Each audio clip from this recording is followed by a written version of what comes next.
What's up, y'all? It's Pop on Cracking this. See about to react to this honest vet is titled The Lizzo Rants. Oh, what is she ranting about? She doing everything but hopping in that studio and making some music. Cause every time I hear about her, it's some nonsense. But sure, let's see what's going on and what she ranting about. Let's watch. Britney Spears a Janet Jackson impersonator? Lizzo seems to think so. In a recent clip that set the pop music world on fire, Lizzo gave her perspective on the princess of pop. Here is why I said Janet is the queen of pop, Lizzo said. Britney Spears is doing a Janet impression, and she said it. Janet is her diva. There were no such things as pop divas before Janet. Janet was first. She was famous when Madonna was a kid watching her on television. And I'm just putting it out there. It's not because someone is better than the other. She was just first, and she is Janet. Make no mistake, Janet has been very influential on Britney, especially her performance style. But Britney is still her own entity and has her own legacy. Songs like Baby One More Time, Oops, Lucky, Give Me More, Piece of Me are quintessential Britney. No one else could have done those songs. Like, yes, there is an overlap, and there always will be with someone who has influenced an artist. Yeah, when it comes to Janet, Michael Jackson, like everybody is influenced by them. But I never got just copy paste Janet from Britney, like at all. But with all of their similarities in presentation, Britney and Janet are still pretty different as artists. Yeah. And while their music might visit the same territories on occasion, they definitely reside in different places. I think reducing Britney to being a mere copycat is not only unfair, but false. But at the same time, we can't understate Janet's influence here. I'm not sure if it was Lizzo's intention to just dismiss Britney, but it came across that way. Britney also had her own imitators when she first broke through. But I do think it's important to acknowledge that 90s teen pop as a whole is indebted to a lot of 80s R&B, especially the New Jack Swing era. From New Edition to Janet, and then of course more contemporary styles from Michael and Prince to even balladeers. There's a clear lineage there for 90s teen pop. On the opposite side of the spectrum, you also have people like Madonna, Debbie Gibson, Tiffany, who also helped make a lane for these artists. Also, can we stop acting like Britney was not influenced by Madonna at all? She literally has a song and performances with her. That's the biggest tribute you can give to someone who you're inspired by. I also think when you listen to Britney's discography, you can hear the influence of both Janet and Madonna. I think a lot of Britney's debut album also leans into R&B, just with super pop hooks, but it's really just an R&B album. It's like a teen version of Madonna's Like a Virgin, Janet's performance style, and Michael's staccato cadences all thrown into a blender and delivered with a very clean pop pristine. At the same time, I will reiterate this, Britney Spears is an icon in her own right. I do think her music differs a lot thematically and sonically from her musical influences, for the most part. Obviously, there are songs like I'm a Slave for You, which screams Prince and Janet in terms of vocal delivery, production, and the music video. But there's still so many songs and aspects that feel so distinctly Britney. As far as the rest of Lizzo's statement, it is just completely false. Lizzo says, there was no such things as pop divas before Janet. Janet was first. There was Diana Ross, there was Cher, there was Tina Turner, there was Donna Summer, there was Dionne Warwick. I mean, the list goes on and on and on. Aretha Franklin, just some of the names that are rolling off the top of my head. There's no need to just outright lie. Like, we can say Janet Jackson is hugely influential, but we don't have to rewrite history to say that. Even the most famous icons have people that blaze the trail for them. She then says she was famous when Madonna was a kid watching her on television. Madonna is 8 years older than Janet, so she definitely wasn't a kid watching her on TV if she was watching her at all. Also, Janet was not a pop diva at the time she was on Good Times. Her music career hadn't even begun at that time. And her Control album, her artistic and commercial breakthrough, happened in 1986. Madonna happened in 1983. Madonna had already done her self-titled debut album, Like a Virgin, and was gearing up to release her most successful album ever, What is talking about? by the time Control came out. Madonna was already a megastar. Funnily enough though, someone Madonna was watching when she was younger was Janet's big brother, Michael Jackson. Michael and Madonna were born in the same year and in the same month. MJ was a point of reference for Madonna and she wanted to be as big as him. So much so that she sought out his manager to manage her. And within the conversation of influence, Michael Jackson is obviously owed a lot of credit. He is the one that really blazed the trail for Janet and Britney and had a large influence on Madonna. The king of music videos, his performance style, the high gloss and intense choreography is a career model that his younger sister adopted and added a distinctly feminine touch to it. And there's also the influence of Prince and the Minneapolis sound. Then on the female side, there are people like Diana Ross and Donna Summer, two people that I think go greatly understated, but they are true originators and broke so many glass ceilings. I say all of this to say, everyone is influenced by someone, and it's usually more than one person.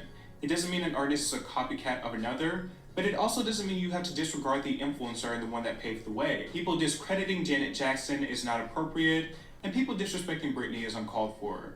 I feel like when it comes to debates like this, everything is talked about in absolutes. There's literally never any nuance. So I don't feel like Lizzo was speaking from a point of fact, just a point of admiration. And she can feel how she wants to feel. I ultimately don't think it's that deep, but it can come across brash. And I think Lizzo enjoys sparking some type of controversy and conversations in this vein, because it's been a recurring theme for her. There's always going to be some level of heat when artists are compared to each other, especially by someone in their field. What really grabbed me though is the rant she went on about her music and its perception a few weeks prior to this Britney thing. It was interesting to say the least. In a series of tweets she said, saying my brand of poptimism doesn't work in a post-COVID world is a lazy take.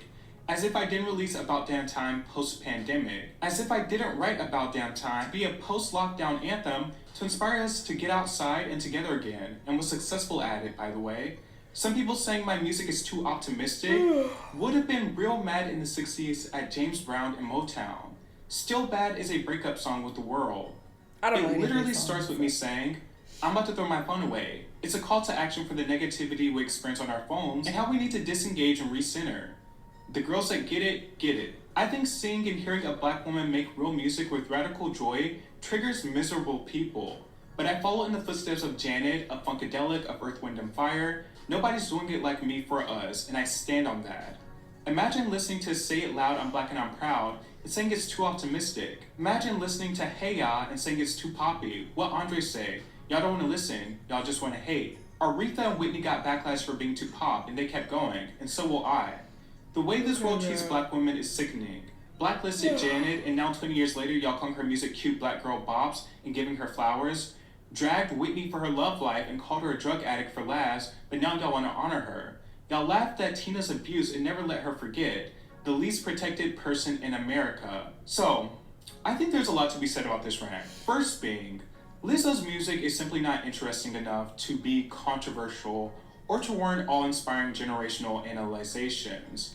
At best, it's well-produced and well-performed. And even when it comes to artists in more recent history, Lizzo's music isn't pushing the needle or being daring in the same way like someone like Beyonce has been doing for a while now, for example. That's not to say Lizzo's presence as a black woman in pop should be disregarded. She obviously worked hard to achieve the success she has. But at the end of the day, it's the music that will keep or lose people. I don't think there's anything wrong with her saying she's following in the footsteps of these artists. But are you doing it well? I think the issue is when she insinuates that people should have the same admiration or reverence for her work that we do for Janet's, Whitney's, James Brown, Earth, Wind & Fire, when with all due respect, her work is paperweight when compared to them. And I wanted to highlight some positive songs by these artists. Shining Star by Earth, Wind & Fire, if the word triumphant was a song, it would be this one. It has a killer hook, and it has a real sense of soulfulness. Together Again by Janet Jackson. Beautiful, it is state-of-the-art dance pop, and so inspirational. And then of course we have songs like You Give Good Love and Greatest Love of All by Whitney Houston, where her vocals are the song. I mean, she's Whitney Houston after all. And then James Brown, we have Say It Loud, I'm Black and I'm Proud.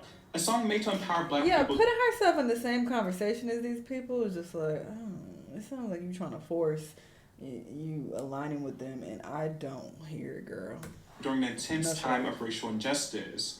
All these positive songs range from polished to raw, but they have a sense of realness. It doesn't merely sound like Target background music. Exactly. Lizzo has some good pop work under her belt, but I don't feel like she's done anything worthy of comparing herself to these artists. Hello. It's like, yeah, Lizzo has said some empowering statements about black people. Like in her song Rumors, she says, "This shit from my soul, yeah. Black people made rock and roll, yeah."